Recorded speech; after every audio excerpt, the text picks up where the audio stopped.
this season I seem to have a bit of an issue with powdery mildew. Now this is probably because we're in a really nice moist spring, which is fabulous for everything else, including the fungus. So here I've got Lebanese zucchini, and I haven't grown this type before, but you can see the powdery mildew starting to come in. And if you're not familiar with powdery mildew, it's this mottling on the leaf. Now, most of your zucchinis, cucumbers and pumpkins will have mottling on the leaf, like this. So that's the natural pattern of the leaf. But when I say powdery mildew, you'll see there's a difference between that to this. And it's not the age of the leaf, that's the mold. All those little white freckles are the spores. So, and if you look on the underside, this is how you'll know you've got powdery mildew, because the underside will have the same markings. Whereas here, you can see it's lovely, bright, fresh and green. So you could treat this with a fungicide, and that would be perfectly fine to do if you're comfortable using fungicides. So the first step to managing powdery mildew for me, coming in and removing the affected leaves. Now this will not cure the problem, but what it will do is it'll open up the plant to allow the airflow in. When you increase airflow, you'll reduce the fungal infection. I'm going to keep cutting everything back until I've got no visible signs of powdery mildew. Now this will come at a cost to the production of the plant, but this is just the first stage of management. The powdery mildew won't always kill your plant, but what it will do is it'll affect the production of fruit. You could leave it and just let it run its course, and if it was at the end of the season, I probably wouldn't bother. I'd probably just take the plant out and remove it altogether. But because it's the beginning of the season, I want to get on top of it. But I know that we're going to start to get some warmer weather in the next few weeks. The drier weather is going to affect the production of the spores and will naturally manage it. Now if that doesn't happen, then I'm going to use a milk wash. And a milk wash is just an organic spray that I make myself out of milk and water. And what it'll do is it'll put a coating on the leaf and help to protect it. The bacteria in the milk make this an environment where the powdery mildew doesn't want to live. And because I don't grow in monocultures, I'm not going to lose all of my crops at once. That's the job done. So we've probably reduced the plant by about 50%. And the last thing I'm going to do is I'm going to actually shift the plant to move away, just so those leaves aren't touching. And now I've got a little bit of space so that A, it's not crowded, and B, it means that if this one gets reinfected, it's going to be more work for the powdery mildew to find this one, or vice versa. I'm now going to move on to this rhubarb. I'll harvest a couple of these stems of rhubarb because I want to make sure that, again, this zucchini has good airflow around it.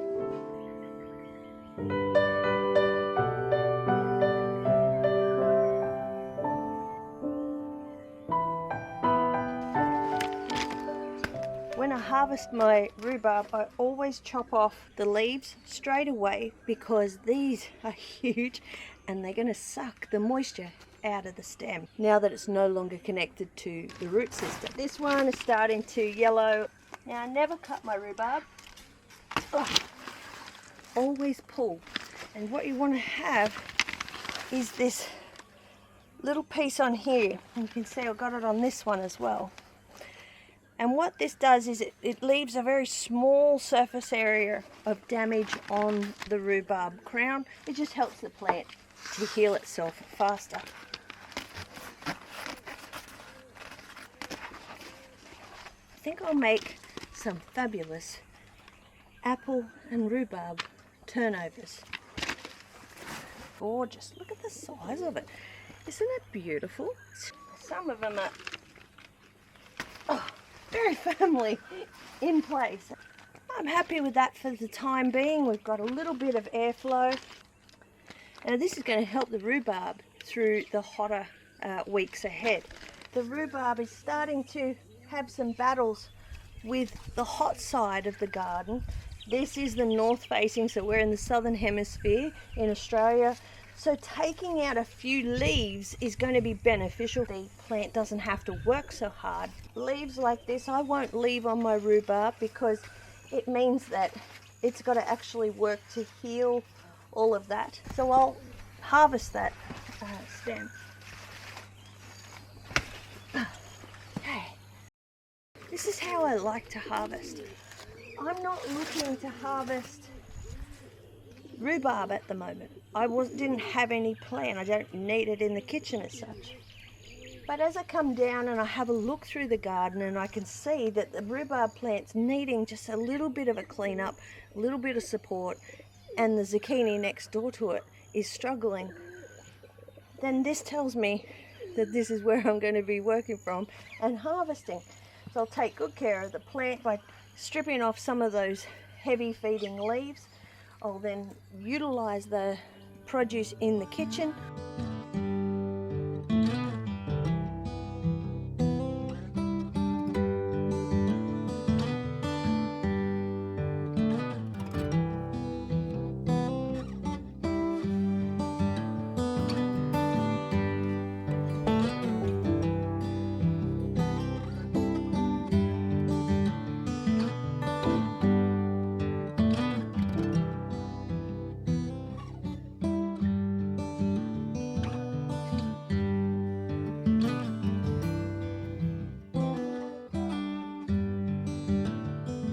Personally, I'm not interested really in producing the flowers for the plate.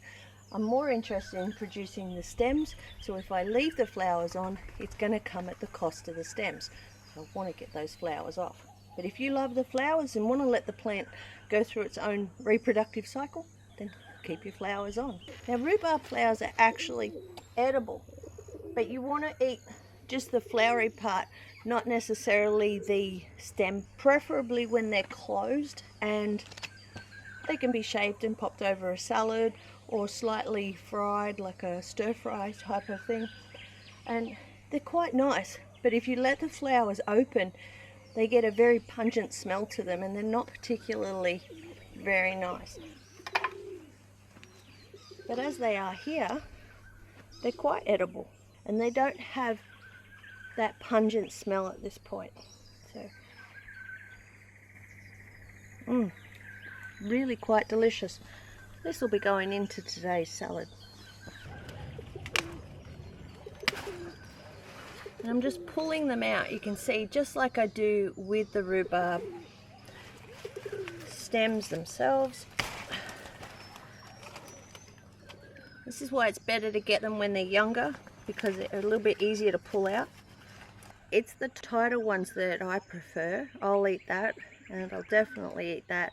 And these will be going into the compost. So if I'm going to have it on a salad, I'll just chop it up fine and sprinkle it over the top of the salad. Just the flowery bits. I don't eat the stem parts.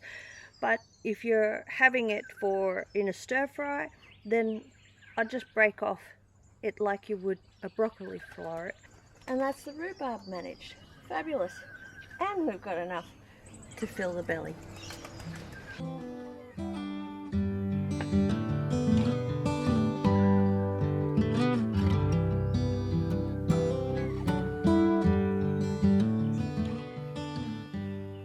But the Sean Wellbeing Veg Patch is a low waste garden, and so this will not go to waste at all. You don't want to use your rhubarb leaves in your worm farms, worm temples or worm kitchens, because the leaves are very high in oxalic acid, and so it's just not suitable for animals to eat. But it is fantastic for your compost, and you don't need to worry. If you use it for your compost, it'll be safe and fine. All of that oxalic acid will have broken down in the composting process, so it'll make beautiful composty goodness for your garden without any worries. So what I'm doing here is just chopping it up, increasing the surface area. And these are the flowers that we're not going to keep, and that will go into the compost.